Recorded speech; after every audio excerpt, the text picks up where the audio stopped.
Kangjeng Rasul nyarioskeun umat kami dikumpulkeun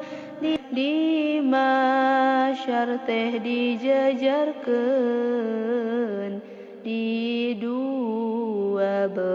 bariskeun parisanu kahijina suku jeung leungeunna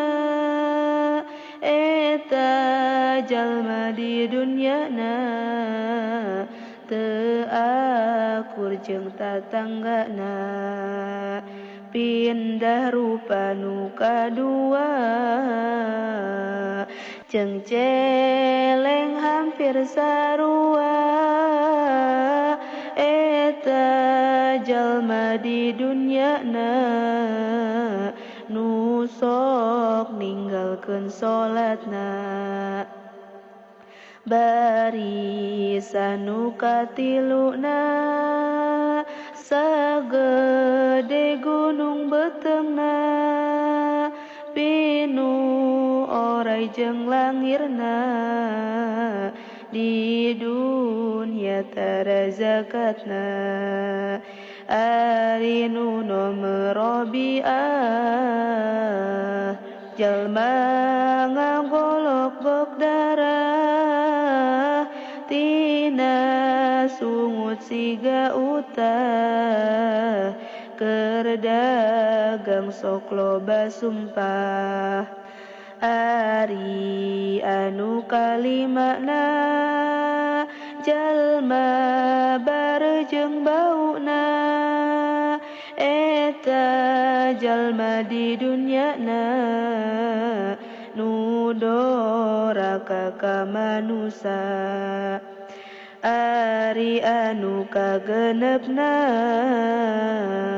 diteuk-teuk beheung diritna eta jalma di dunyana sok jadi saksi palsuna ari nu nomer sabiah jalma nu teu boga letah kaluar darah jeung nanah nu sok nyumputkeun syahadah ari nu kadalapana nu dijungkirkeun awakna sukuna kana punukna tukang zina di dunyana ari nu kasalapana jalma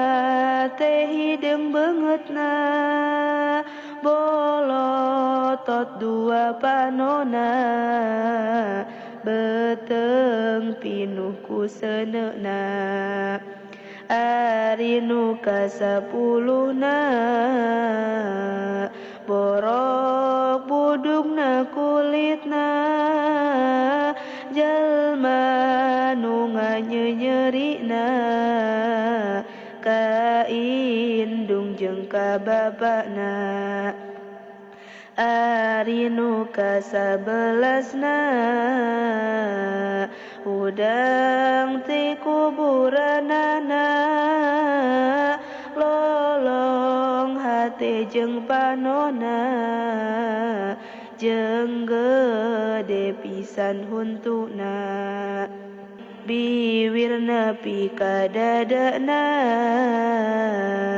leta nepi ka beteungna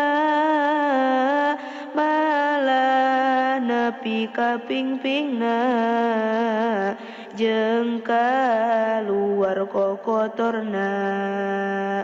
ari jalma anu kitu di dunya sok nginum khamru malah kalah resep ngadu kade maneh bisi kitu ari nu ka-12na Nabi nu bagjana udang ti kuburanana bagaikan bulan purnama.